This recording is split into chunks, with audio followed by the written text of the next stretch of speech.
Nous ne pouvons pas quitter le Niger et je suis donc, pour le coup, dans les 19% des sondés qui pensent que la France doit rester présente militairement, non seulement au Niger, mais ailleurs en Afrique. Notre retrait nous coûterait très cher à terme. Nous avons besoin de rester très présents sur le continent africain.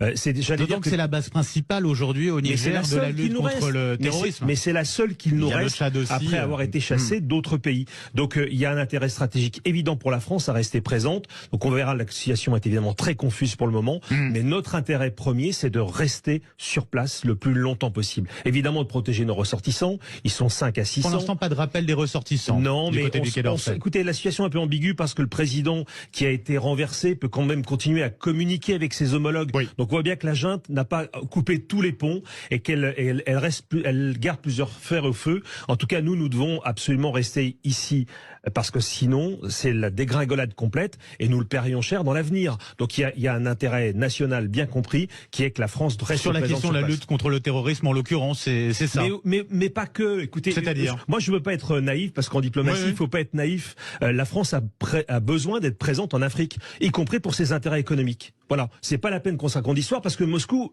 eux, ne s'en rendent compte pas. Moscou veut absolument assurer une présence parce qu'il y a un intérêt économique. Nous devons avoir la même logique. Et donc, bien sûr que c'est consommateur de temps, d'argent, mais c'est aussi pour nous une manière d'assurer notre indépendance, en tout cas une partie de notre indépendance. En l'occurrence, vous avez parlé de l'uranium tout à l'heure, et ça nous paraît absolument essentiel. Donc, ne soyons pas naïfs, on peut nous accuser de ce qu'on veut. La France a un grand passé en Afrique et elle doit conserver une partie de celui-ci pour l'avenir.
Cha cha.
wa mama Kanzaku, mama Tusamba wa Nzambi, mama Thérèse Doloka, et mama Joséphine Yengo. Oyoka